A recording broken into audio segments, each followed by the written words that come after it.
All right, good morning. The Madera County Board of Supervisors now called to order on August 1st. County Council, do we have any additions to the agenda? No additions, No Mr. Chairman. additions? Okay, we'll go ahead and read closed session into the agenda. Thank you, Mr. Chairman. Two items on this morning's closed session as listed on the agenda. Item 1 or item 2A is pursuant to Government Code Section 54957.6. That's conference with labor negotiators. All units are listed as up for discussion.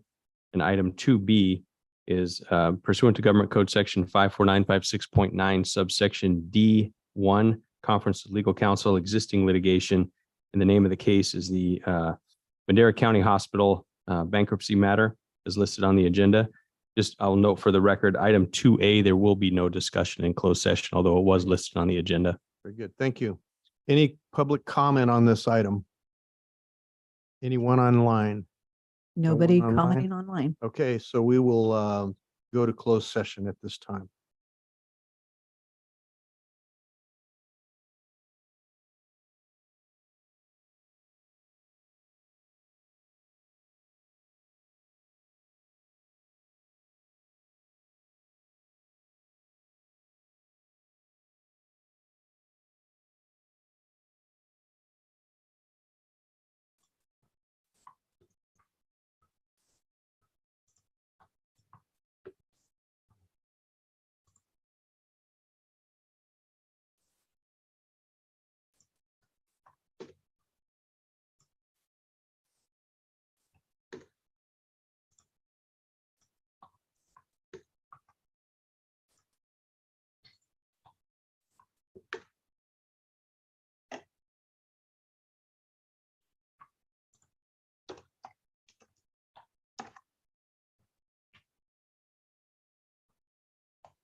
Okay, we return from closed session. County Council, anything to report from closed session?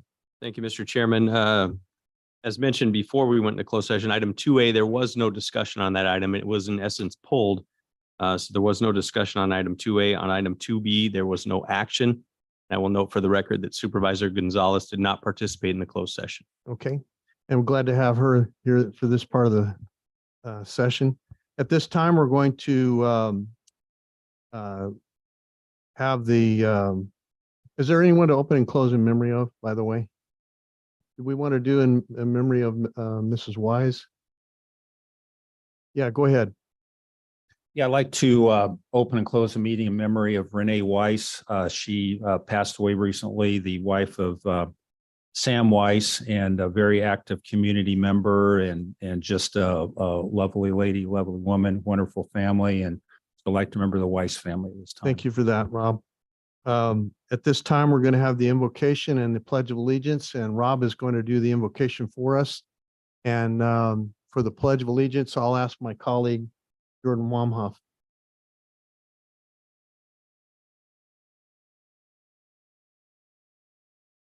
Hey, let us pray. Father, we're thankful for this beautiful day, this first day of August that you've given us, for the bountiful blessings that we can enjoy, just things that we take for granted, like air conditioning and going to the supermarket and buying whatever we need, and just cars to drive on, and streets to drive on, and just friendships and relationships that you've given us. We're thankful for the progress that's being made with Madera Community Hospital, and we know that your hand is in it.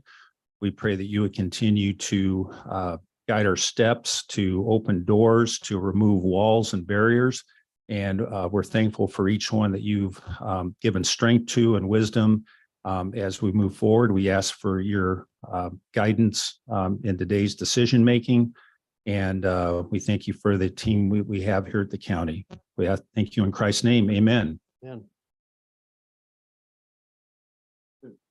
I pledge allegiance to the flag of the United States of America and to the republic for which it stands, one nation under God, indivisible, with liberty and justice for all.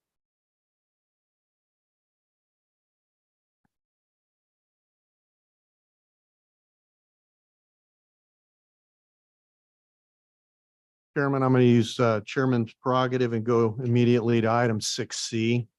And we're going to take that item up. 6C, County Administration Department, Assistance to Madera Community Hospital. Discussion and consideration of approval of transfer of appropriations number 23-008 in the amount of $500,000 transferred from American Rescue Plan Act budget dash appropriations for contingencies to contributions to other agencies for fiscal year 2023, 2024. Four votes are required. Discussion and direction to staff to make weekly payments of $125,000 to Madera Community Hospital, not to exceed a total amount of $500,000, provided that the following conditions are met. Condition 1, the county has received a copy of all letters of intent, and that MCH has signed with any potential partner or buyer.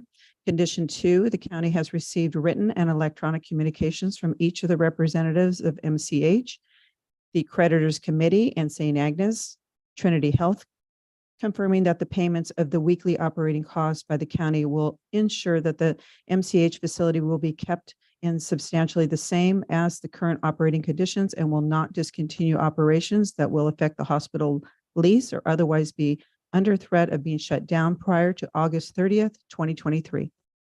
Good morning, Mr. Chairman, members of the board, Joel Begay, County Administrative Office. This item, your board directed to bring today.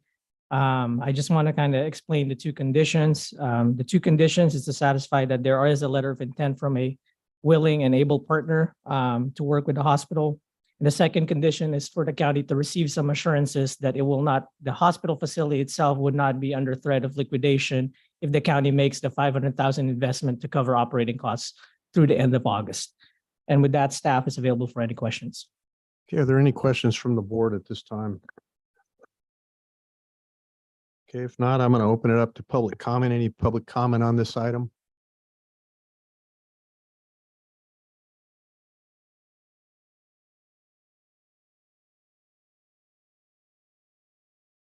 Okay. Go ahead. Good morning. I'm Karen Paulinelli, the CEO at Madera Community Hospital, and I'm here today with a couple of our board members, Deidre and Wally. Deidre is our chairman of our board, and I just want to say how grateful and thankful we are that you're considering this. Madera Community Hospital has been in operations for 51 years prior to us closing. This really is a pivotal point in helping us get reopened. As you know, that we have signed a letter of intent with Adventist Health. We're very excited about the opportunity for the future, for our hospital, for our community. We need to bring healthcare services back to Madera, and we know that this is a step in the right direction. We are so blessed and cannot thank you more. And it's because of the decisions that you guys make will really help us get to that next step. So thank you very, very much. Thank you. Speaker. Chairman Rogers, honored supervisors. Yes, thank you for taking this up and in support of our community. I understand the difficulty of your fiduciary responsibility towards the county and balancing that with our humanitarian needs of our community. And the Board of Trustees ourselves were shocked at the high cost of monthly expenditures just to keep the hospital in running condition so that we can again be a hospital. Without the expenditures, and if we cut off too many services, the state said that our structure would never be a hospital again. And so without your support here, Madera would be without a hospital for who knows how long. And if you do approve this, we do ask your support in communicating with the state in approving our loan request so that we can get the hospital reopened. Thank you. Good morning. I'm Deidre De Silva. I just wanted to add that the board is so grateful. There's so many moving parts in this, as you all are aware, and you were the missing puzzle piece that helped us get there to get to the point where we have a chance. And so again, we thank you for taking the time to consider it. We hope you can approve it today, and we are so, so grateful. Thank you very much. Next speaker. Cynthia Wilson here, concerned citizen. But anyway, I'm really glad that you guys are considering bringing in the Adventist group because they own 17 hospitals in the state. And from what I know of the Adventist group, they will make this thing running like a top. And it gives Madera a breath of fresh air. And we need that. We need that hospital. So please vote yes. Thank you. Thank you for your comment. Any other comment? Anyone online? No comments online? I'm going to bring it back to the board, and I just have a brief comment. I'd like to say that I'm going to repeat some of the things that I said in the last meeting about this action, and at the risk of being redundant, but I think it's important to be said, and that is that Madera Hospital is a private hospital, and we never had the intention of running it or governing it, and that needs to be very clear to the public. There's a lot of comments out in the community that are just not relevant to what this board can and cannot do. So I just wanted to make that clear. And I cannot stress enough the importance of this hospital, because without it, we're not just underserved, we are not served. And that is a critical component of having a safe and good community.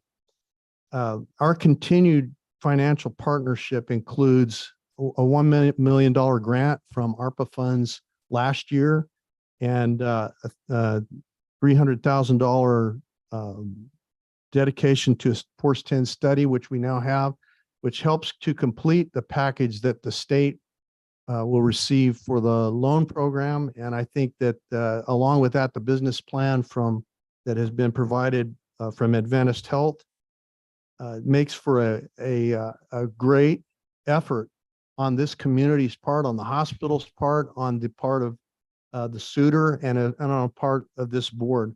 I think we have done everything we could do within our power to make this happen. And our goal has only always been the sustainable reopening of the hospital. That has been our goal. The regional importance of this hospital cannot be understated. The hospitals around us are over impacted. They're overcrowded conditions. I think I mentioned one case in this last week in which one of my friends had brought his mother in and she was in the hallway for some time. And I won't name the hospital, but she was in the hallway for quite some time, for several days, being treated in the hallway. And that's the case regionally. Our hospitals are over impacted. We need this hospital to decongest the circumstances that are surrounding in the region. So that I hope that the state understands and looks at the fact that this is not only important for Madera, this is important for Fresno, and this is important for Merced and in the entire region, because what happens, it matriculates out into the regions beyond.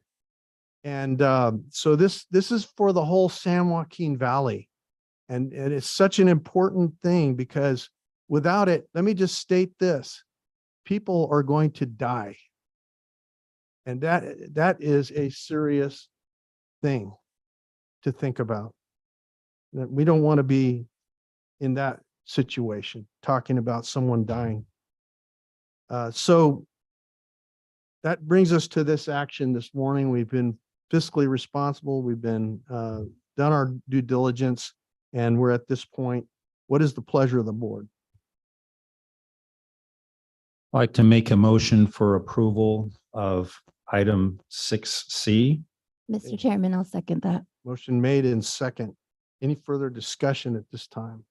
I do have a comment. Yes, go I ahead. just want to say that this item is so important to us that I came in from maternity leave to ensure that we voted on this. I have an 8-day-old back in the back right now. Let's give this mother a hand. But I understand, I've listened to the community, we've all listened to the community for the past 6-7 months of how vital this operation is. And if we don't do our due diligence now, and we have been engaged, we've been participating. So don't get us wrong, there is a lot of moving parts as the hospital board members have stated. But it's so vital to our community, and this is our way of our due diligence of what we're supposed to do. So I'm happy to second that motion, Mr. Chairman. Right. Okay, Mr. Chairman. go ahead. Yeah, so this particular item, this is the hospital is still in the ocean. This is only a temporary life raft. This is on the hopes that the hospital can obtain the funds from the distressed hospital loan program. We have representatives here from state legislature, from the federal side as well. And this money that we're going to be voting on is only to keep the doors open for another 30 days.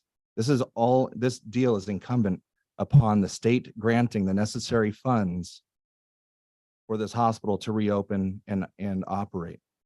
So I encourage everyone to reach out to your state legislature, reach out to the governor in any way that you can, and tell them the importance of making sure that Madera Community Hospital gets the lion's share of this loan application that was applied for. So this is only one cog in this whole deal here. So I want to thank everyone that has got to this point, but this is a very critical time. And us voting on this does not mean that this hospital is going to reopen. Right. This means that we have the hope of reopening.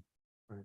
So with that, Well, like well to end my said, well statement. said. I do also, along with that, want to thank our representatives in the legislature who have made great effort to see that this happened. And Madera County Hospital was the impetus for the bill being passed to begin with. So I do want to congratulate and thank our legislators on that. In further effort we're going to do a full court press on getting out there and talking to the governor, the legislature. We're going to make a trip to Sacramento to make sure that they understand how important this is to our community. So they're going to see our faces in every office that we can get into to talk to them about, hey, let's get this done. This is we're the first hospital to close, and we want to be the first one to reopen. So we want to make this happen. And I know that the community wants it as well. So thank you very much. Mr. Any- Chairman, I'd go just ahead. like to Yeah. point out that our chairman has such an affinity for this hospital, he's adopted it. He called it Madera County Hospital. So, so there you go. You can tell his heart is right in there. So excellent. Sorry about that. No, that's great. I mean, it shows your heart. It is in our county, and it is There- our only hospital. So There you go. there you go. Wait, yeah, go ahead. And, Thank you. speaking of the state legislatures, I would like to congratulate them by name. Yes, thank you. Assemblywoman Esmeralda Soria and State Senator Ana Caballero were instrumental in getting the state bill passed. Them two were absolutely instrumental in having this lifeline. So Let's give them a round of Yes. applause. Thank you so much. I'm glad to have you here this morning. So we'll bring it is to the board, and we have a motion and second. Let's vote. Supervisor Poitras. Yes. Supervisor Gonzalez. Yes. Supervisor Wamhoff, yes. Supervisor McCauley, Yes. Chairman Rogers. Yes. Vote passes 5-0. Thank you very With much. that, Mr. Chairman, I'd like to excuse myself. Yeah, and may we all congratulate you on the successful delivery of your daughter, and thank you for being here this morning. She showed great importance to us.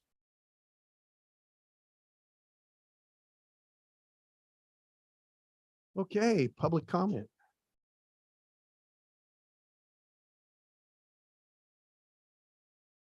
Good morning, Public- Chairman ex- Rogers. Excuse me members of just the one board. moment. I failed to Yeah, read this. That's our, Um, she's got to read it I into was the. trying to flip the I'm pages. Public comment, the first 15 minutes of each regular session are set aside for members of the public to address the board on any matter under the jurisdiction of the board, but not appearing on the agenda. The board will not take any action on any items presented under public comment. Speakers are limited to 3 minutes. Anyone addressing the board is asked to print their name clearly on the speaker sheet at the podium and state their name and county of residence for the record. Thank you. Now I'm ready. Good morning, Connie Moreno Praza, Director of Behavioral Health, Chairman Rogers, members of the board. I'm here to introduce our new leader in behavioral health, the largest division, the adult, older adult, and now crisis services under Mr. Joaquin Gonzalez. He is returning, I think, after 3 years of going back to school. He's working on his doctorate. Wow. A lot of stuff he's been doing, brings a wealth of experience in the adult crisis, substance abuse, which is highly needed in our department. So I wanted to introduce him to you. Hi, nice to meet you guys. My name is Joaquin Gonzalez. I worked here for 5 years as a substance abuse counselor. Left and got some experience out on the street with Fresno Police Department, Clovis Police Department, and the Sheriff's Department responding, co-responding with law enforcement out on the streets.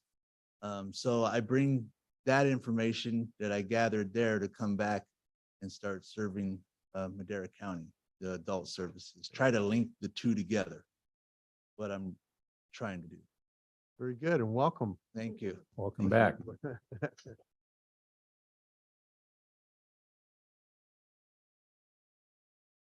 Good morning, Board of Supervisors, Claudia Gonzalez here with my colleague. We're actually from an organization called Root and Rebound. We are a legal nonprofit supporting formerly incarcerated people as they reenter home and come back to communities like Madera. We have been in the region for a couple of years now, since 2018, but since 2020, we expanded our services from Kern County all the way to Merced County. And this year, we're so lucky to finally have a staff in the community. And what we do is help people when they come home, navigate reentry barriers. So we help them make sure that the record clear, right? That they're applying for occupational licensing, that they're doing good with parole and probation. And then our local program here supports women coming home not only from CCWF, which is the world's largest female prison, but also women coming home from local jails, right? And so we have a holistic wraparound program that provides employment services, social services, and then any and everything that women may need help with, including like policy advocacy. And so we just wanted to come here to introduce ourselves, and then Victoria will speak a little bit about what she's doing here in Madera. Good morning. Yeah, I'm the employment coach for Madera County. So it is new this year. We serve previously incarcerated women who've been system impacted. So as an employment coach, I help them find job opportunities and higher education opportunities, and then help them navigate any barriers that might prevent them from being able to pursue those things. So getting a driver's license, getting proper identification, finding housing, things of that nature to just help them get job ready. So I did bring some literature for you guys, if that's allowed for you guys to look at. Just it's a little bit more in depth as to the services that I provide.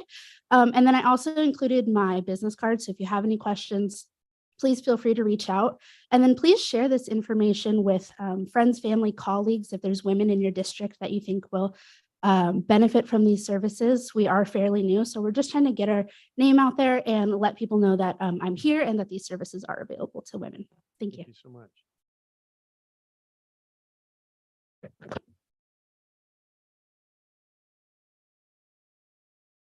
Good morning. Good morning, Chairman and board members. I'm very excited to be here this morning. This is not my first time, as you guys recall. The first time that I was here was right after I got elected in January. And so I'm back here again for a couple things. One, I'm in summer recess. And so we've been, we're back home every day up until August, I think 13th, 14th, we will be back in session to finish out the legislative session. But I wanted to give you guys a report on what we've been doing. Obviously, today was a very critical day here in the county of Madera, and I do applaud the board for its leadership. I know I've been working very closely with your CAO and many of you on this board to ensure that the Madera Hospital gets reopened, as was shared by the supervisor. Wamhoff, we worked really hard over the last first 150 days to secure the $150 million and create for the first time at the state level a distressed hospital loan program. So very proud of the work that myself and Senator Caballero were able to do in collaboration with you guys. What this issue reminds us is that we have to all hold hands together to work together for the betterment of the entire county of Madera, and even folks that surround the county that are at the periphery in Fresno County that rely on the critical services that the hospital provided and the clinical healthcare services that the rural health clinics provided. So I'm so glad to be here and actually be able to witness the fact that you guys stepped up as a partner to provide some needed funding to ensure that we can continue in the process to reopen the hospital.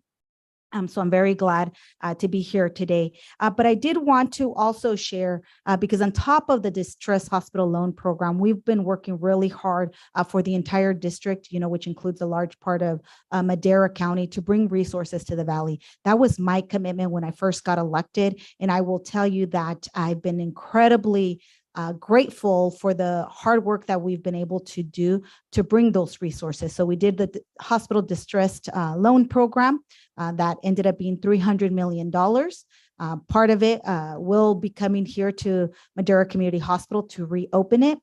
We also got a total of $140 million for the entire district on a variety of projects, from housing to parks to police stations to fire stations, kind of spread out throughout the district. We understand that some of the rural communities, the cities, don't have maybe the big budgets to cover for new police stations or new fire stations that are needed, or even community centers. And so we've been able to successfully secure, even though we had a tough budget year, some critical resources that are going to come and make a difference in many of the communities that include Madera County. I did want to point to a win for the city of Madera. The Lions Town and Country Park will be receiving $1.1 million for revitalization. So we're very excited that we're able to bring those dollars here to improve parks in the city of Madera.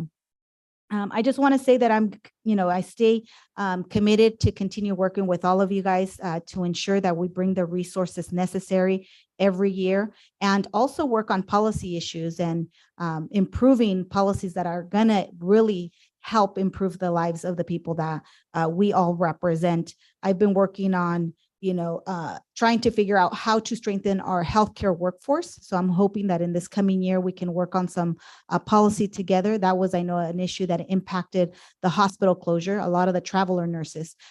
My thought is we should be training and educating our own nurses here from Madera County. And so we need to do a better job about creating a system and a pipeline that is stronger and that will ensure that our local folks are staying here and working in that hospital that will reopen. And so I'm looking forward to working with you guys on some of those issues. We had flooding that happened up and down the district that I represent. And so we were able to secure some funding relief.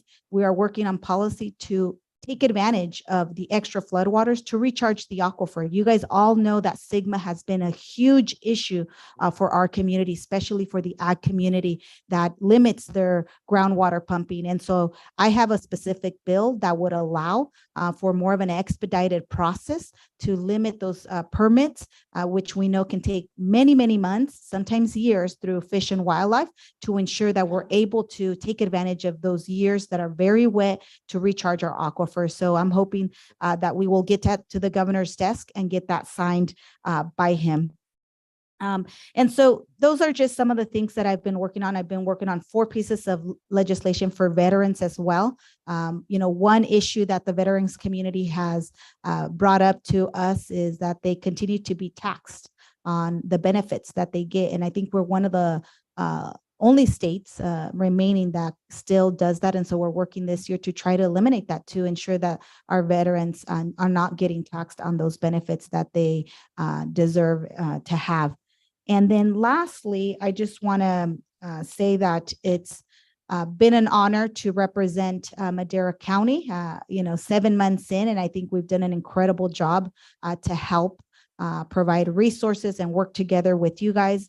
I also just wanted to put a plug in this Saturday. We are working with the city and the county folks to do a backpack giveaway at the county court, the courthouse park from 9 a.m. to 12 p.m. So we want to make sure that all our kiddos that don't maybe have families that have a lot of resources have the ability to have backpacks and supplies and the resources that they need to get so that they can start strong on the first day of school. So again, just glad to be here this morning, and I look forward to working with all of you. Well, thank you for being here this morning, and let me congratulate you on the way you worked with all representatives in our area, bipartisan fashion. I really appreciate it and love your legislation on the groundwater recharge. That's so important for our region. There's probably not a bigger issue, and I appreciate your work on that. That'd be very great. Thank you so much. And then the last thing I forgot, I was recently named Ag Chair for the Ag Committee Chair. And so I look forward to working with the Agricultural Committee here in Madera County, again, to elevate the issues that impact our Agricultural Committee, which is such a critical piece of our local economy. Sure is. Thank you so much. you. Thanks for being here. Let's give our Assemblyman, our woman, a round of applause. Okay, let's see. Any more public comment? Anyone online? No comments online. Okay, great. Let's move on to consent calendar. Any items to be removed for separate consideration from the board? Chair, I just had a quick comment on Yes. item 8. Go if I ahead. may. Of course, that's our senior meal program, which has been dormant, I think, since just before COVID. We had to shut it down and shift gears to do home delivered meals. And so going on about 3 years, we've been without this congregate meal program, which is just such a great resource for our seniors. And so I just wanted to call that out. Yeah. Thanks staff, Jessica Leone, who I think is here. I saw her earlier, for all her work on it as well. There she is. As well as Eastern Madera County Recreations and Park for their role in stepping up to manage the program. So just wanted to make those comments, and again, thanks staff for all their great work. Yeah, super comment, Supervisor McCauley, because if you've ever sat with a group of seniors and ate lunch with them, the camaraderie, it's important that they have social and interactive times. And losing that was a big deal for a lot of them. So I appreciate the comment. Any other items to be commented on by the board? If not, any public comment on this consent calendar? No one online? None online? Okay. Bring it back to the board. Move to approve. Motion made. I'll second. Motion made and second. Let's vote. Supervisor McCauley? Yes. Supervisor Poitras? Yes. Supervisor Wamhaugh? Yes. Chairman Rogers? Yes. Vote passes 4-0. 6A. 6A, Board of Supervisors Department, presentation of a proclamation recognizing the month of August as National Breastfeeding Month. Good morning, Board. Morning. Carla Stupinian, Chief of Staff, District 4. As Supervisor Gonzalez mentioned earlier, she has a 1-week-old baby, and so we believe this item came right at the perfect time. Unfortunately, she's not here to present it, but we do have Madera County Breastfeeding Coalition who will be giving a short presentation on the importance of breastfeeding for the month of August. Thank you. Good morning, Mr. Chairman, Board of Supervisors, Sarah BOS, Public Health Director. And it's really a privilege for me to come and talk about Breastfeeding Awareness Month. My son, who's now 22 years old, when he was a baby, I was actually trained as a lactation counselor. And so I went through the intensive training to really learn about the incredible benefits of breastfeeding to both the baby and the mom.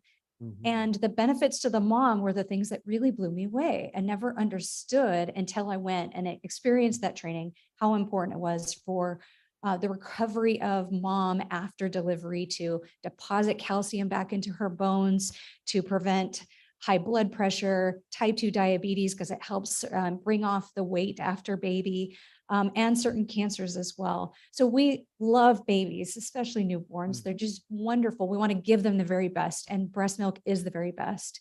But want to encourage moms out there that not only is it an amazing experience to be able to feed your child, it's time that no one else gets that you get with the baby.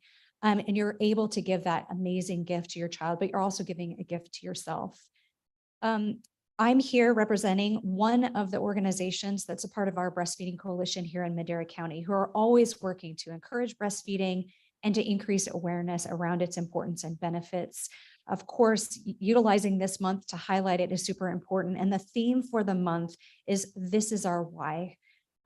We want to focus on empowering families by creating communities of awareness and also support for mom, especially in those first couple weeks when you're super tired, to be able to stick with breastfeeding because it does provide those benefits. It is safe. You don't have to worry about whether or not the water coming out of the tap is good for baby because it's coming right out of mom and it's already been purified. It's reliable. It's on demand. Certainly nice in the middle of the night to have to not sanitize bottles and things like that. It's cost efficient, which for so many of our families is really an important benefit. And it's this renewable food source. So we're excited to be able to highlight breastfeeding, important to many programs in Department of Public Health, WIC, our maternal adolescent child health. And so want to pass it off to one of our other coalition members, talk just a little bit more about her experience. Good morning. My name is Patty Almonson. I am currently the chair of the coalition. I would like to thank our sponsor, Leticia Gonzalez, for us to be able to have this coalition. I am just a regular community mom who at one point struggled with breastfeeding, and I learned a lot along the way. Never imagined that I would be standing here today, but I gathered up the courage to do so. And I just kind of wanted to say that it's important that we continue our work in bringing resources, bringing help, having just a place where mothers can find everything that they need so that they can continue to breastfeed or start the process of breastfeeding. So I just wanted to say thank you. Thank you very much. Good morning. Buenos dias. Buenos dias. Happy World Breastfeeding Month for everybody. My name is Maribel Gonzalez, and I am a health education specialist for Madera County Department of Public Health, and also a co-chair for the Madera County Breastfeeding Coalition.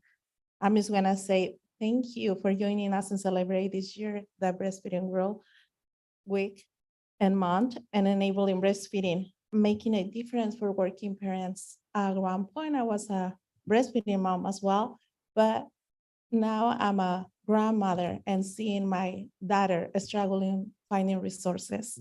So I'm happy working under the grant racial ethnicity community for racial ethnicity approaches for community health, which is RICH, which has a really great focus on breastfeeding. And under this grant, we were able to set up, to implement nine lactation spaces in the clinical settings, work settings, and educational institutions here in the city of Madera. Also adopting 6 lactation accommodation policies that promote support breastfeeding families, not only working families, working moms, but also students. And I just want to say thank you for joining us and celebrating this month. Thank you very much. Let's give a hand to this presentation. We have a proclamation, and in a second we'll invite them up, but as a father of 3 and a grandfather of 8, I've had a number of opportunities to enjoy the beauty of a mother nursing her child. And I can only say, I'm always amazed. I'm always amazed at what happens there, the beauty of it. It's indescribable. And it makes me think back to my own mother. And I thank her for what she gave to me and my brother and sister. And she's been a blessing to my life. I don't have her now, but I always treasure her memory in my heart. So let's invite the presenters up, and we'll have a.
Okay.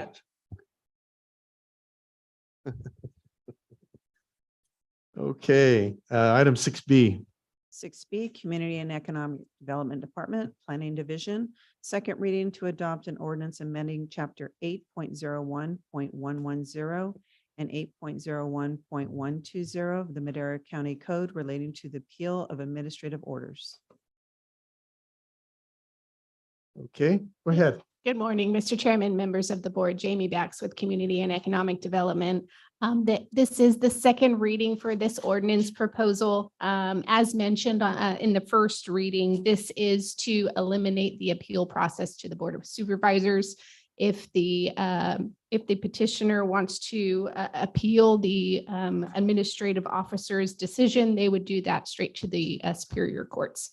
And we are available for any questions that you might have. Great. I think that's a good move. Any comment from the board? Any comment from the public at this time? Anyone online? No comments online. Bring it back to the board. What's the pleasure? Move to approve. Motion made. I'll second. Let's vote.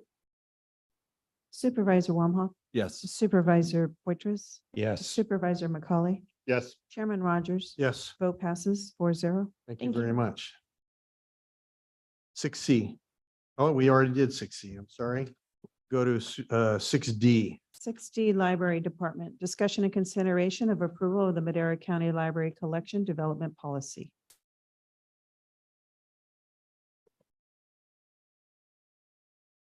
Good morning. Morning. Krista Riggs, Library Director for Madera County Library. Mr. Chairman and members of the board, thank you for this opportunity. I want to acknowledge that this can be considered a hot topic or controversial, and that is not my intent at all. My intent is to establish a policy that will support our staff in making decisions that are fair and giving them the tools they need to do their jobs and succeed. And so we propose a collection development policy. It's something that most other public libraries that I know of already have in place, just letting people know how we make decisions of what materials we choose to purchase with public funds. Our policy is that libraries are not political. We offer a multiple array of perspectives and points of view and allow patrons to make their own choices that best fit their individual interests and beliefs. And the other main point is that libraries do not act in place of a parent or guardian. Anybody under 15 needs a parent or guardian signature to get a library card. And so then that responsibility rests with the parent or guardian to make those decisions for their children. What one family might find suitable for their children, their next door neighbor might make other decisions. And that's really on the part of the parent. As librarians and library assistants, we don't make those choices for children. We leave that up to the parent or guardian. I think that's about all I have. So the purpose, again, is to support the development, growth, and maintenance of our collection. It's driven by our library's mission to strengthen communities by providing a place for everyone to connect, learn, and grow. It also provides guidance for staff and criteria in selecting and retaining materials. It provides a process for community members to suggest items for purchase for the collection. And it provides a process for community members to express concerns if they do find something concerning in our collection. That's something that we want everyone in the community to have a voice and to be heard as well. I do have one question. Sure. Do we have anything in place that about the type of books that might be considered for children's section? That's a great question. Yes. And so the selection criteria does say that our staff making those decisions and making those choices read reviews, they consult all the experts in the field, and our vendors also will catalog them for certain ages.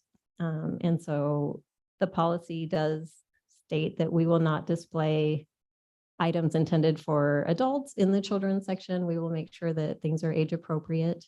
The reconsideration form is where the community would have a tool that if somebody did find something, and I've seen this in other places I work, for example, if somebody checks out a book in the children's section and finds that maybe it has more mature themes than they would like, they can fill out the form. It starts a discussion. We would have a committee to review that.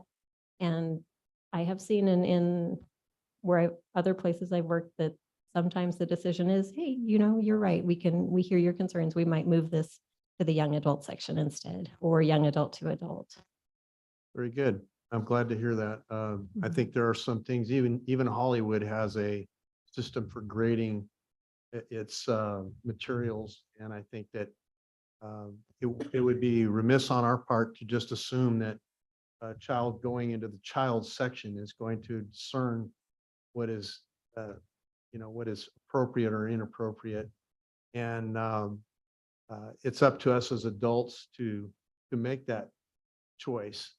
And I don't believe in any kind of banning of any kind of I believe that freedom of speech extends to all people. That's our Constitution. It extends to everyone, regardless of their belief or thought. A person has a right to speak their mind. It might be considered ignorant by me, but by others it might not. And that's my judgment to make. And that's also my free choice. So the Constitution is very broad. And I always tell people, you know, if you're going to make a law or a rule, be careful what rule you make, because it depends on who's enforcing it at the time, right? So the intent of this is, I think, is a good intent. And I appreciate you bringing it forward. Go ahead. And I would like to dissent with you a little bit on that. You know, obviously, freedom of expression and those types of things, but this is concerning public funds, and I think Right. that's where the delineation really is, because you know there was you know a little bit of a firestorm to our neighboring county to the south here recently about some books in the children or young adult section depicting sexual acts, and so I think that's what most people's concerns are. The only thing that I would probably want to expand is,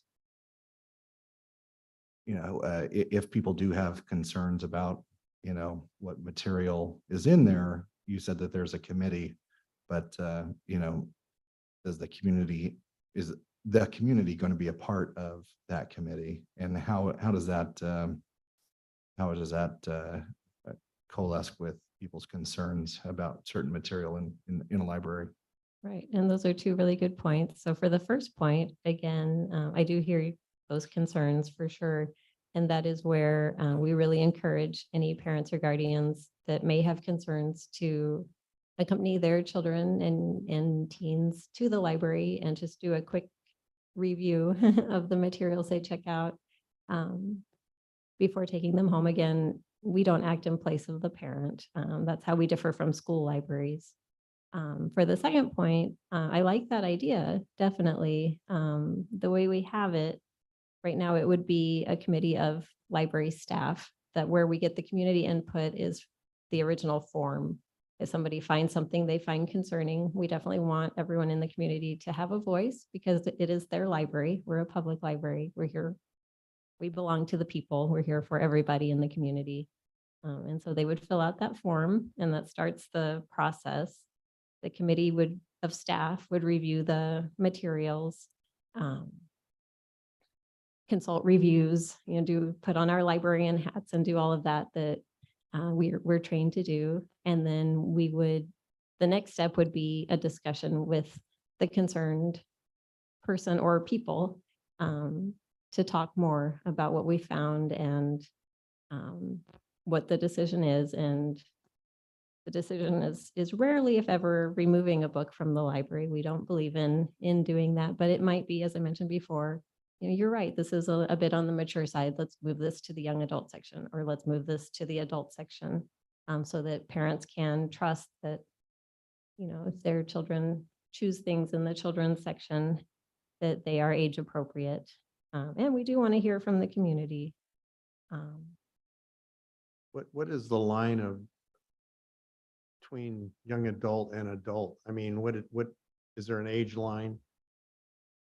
In general, children's is up to age 12, teens is 13 to 18, and then 18 and older there's a little bit of a blurring right now with between young adult and what people call new adult, which is the early 20s. Some of the materials bridge that age range. And in that case, we would most likely shelve those materials in the adult section, because there's a big gap between 13 and 20. Yeah, I would think that, even, I don't know if it's still that way, but back when I was growing up, you couldn't get into a restricted movie under 18. You had to be accompanied by an adult if you were going to get into a restricted movie, an R-rated movie. So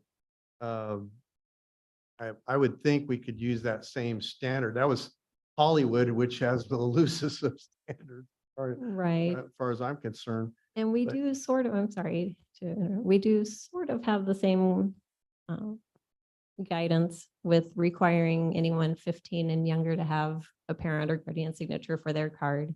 And then it's up to that parent or guardian if they wish to accompany their child or teen to the library. Right. Or if they want to send them on their own, they're making that choice. Yeah. Yeah, I would think that that's a good standard.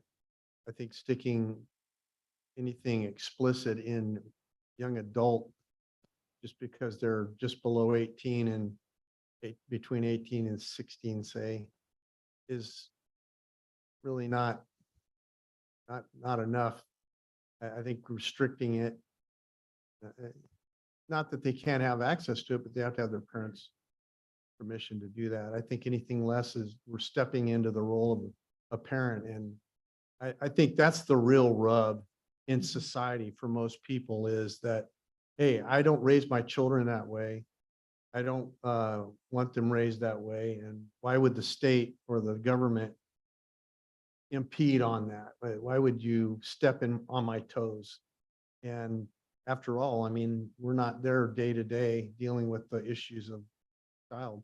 Some children might be more mature than others to deal with something. I don't know. Right, But, exactly. Yeah. I know that I wouldn't have appreciated it as a parent and now a grandparent of 8.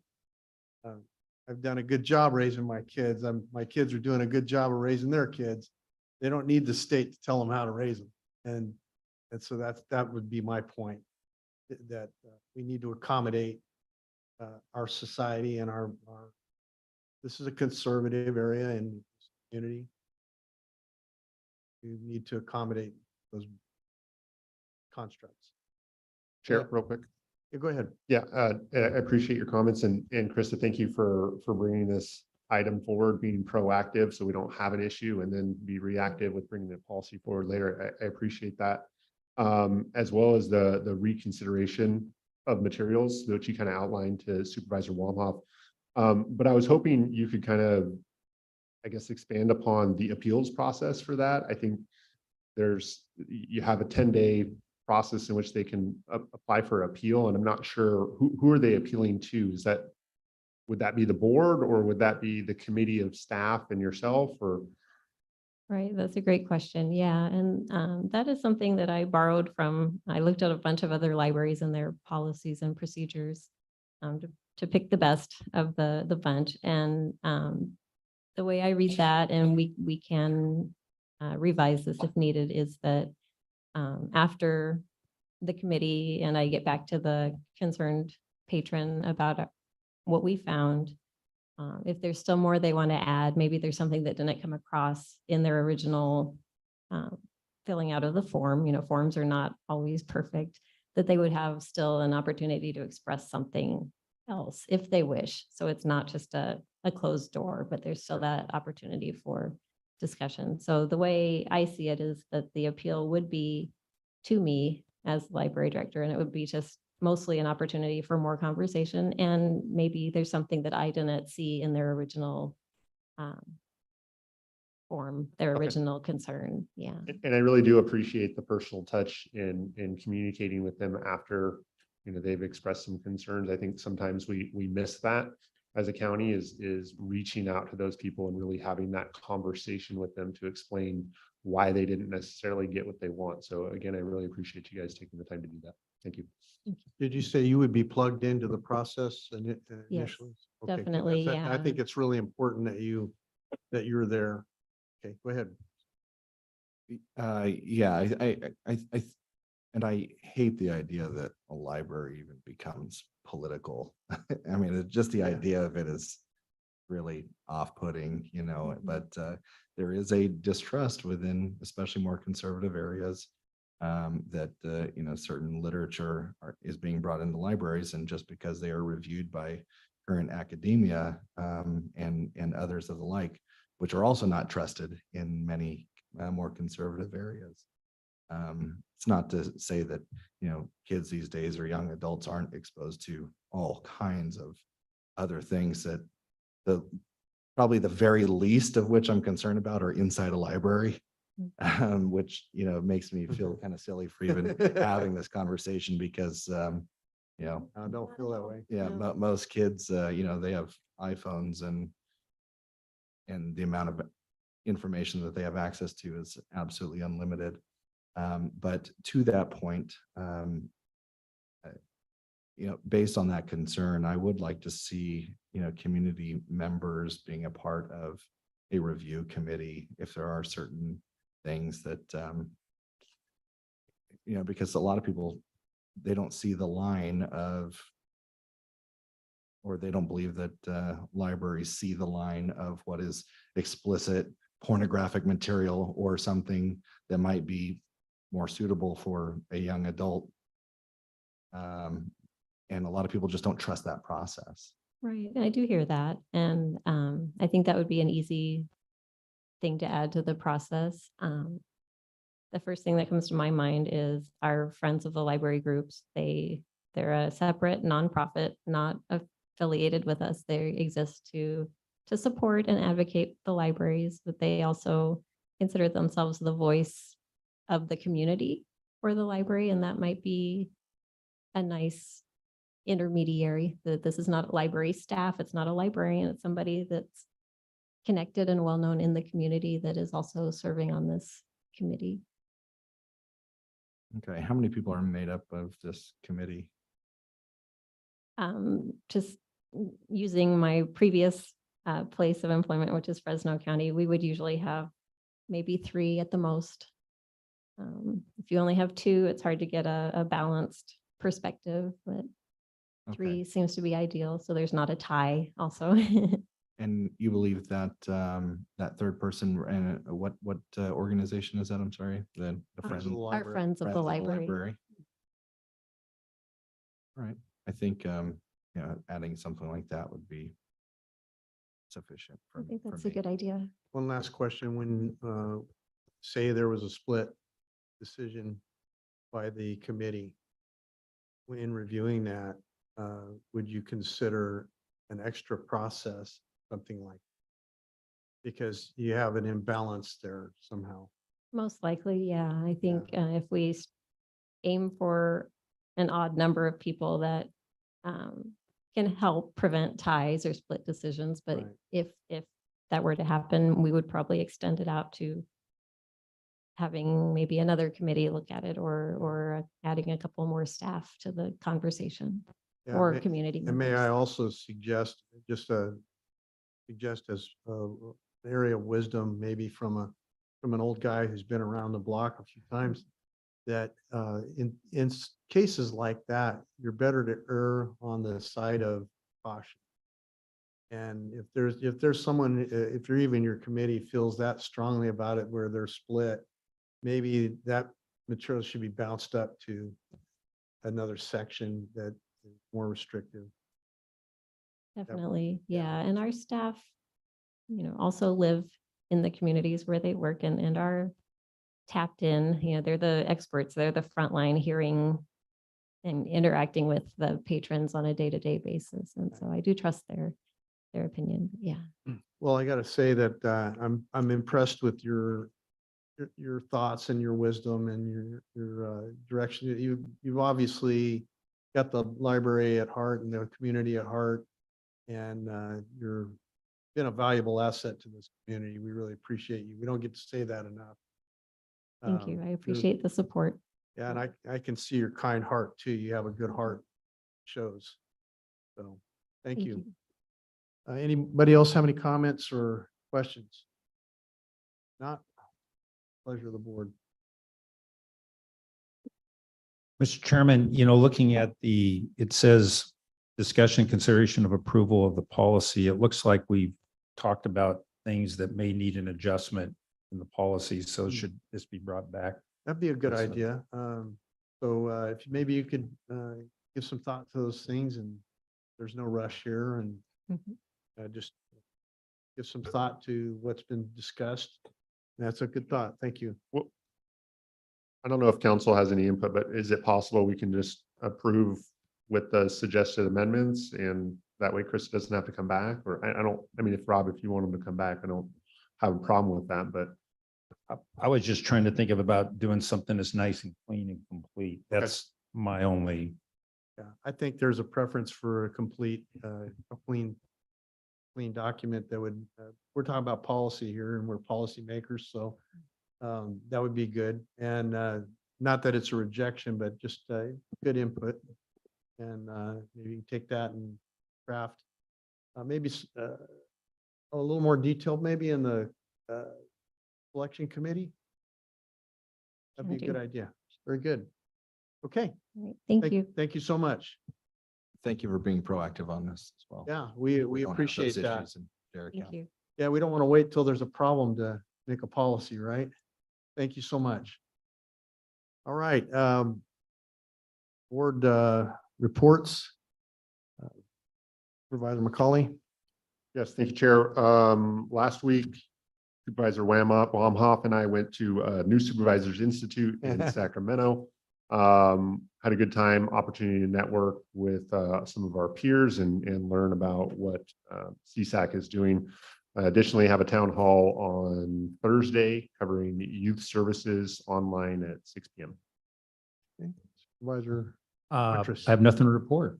Okay, I attended MCTC along with Supervisor Waitress yesterday. We had a special meeting and Supervisor Wamhoff.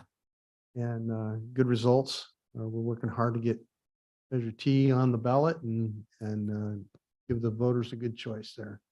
Very important product that we need to have. Supervisor Wamhoff. Nothing to report other than going to Sacramento with Supervisor Macaulay or Macaulay, one of those. And we got some great information up there, and I think we are now. What are the certification? We are certified county supervisors. Oh boy! I think we're all ready to Good go for now. you. So.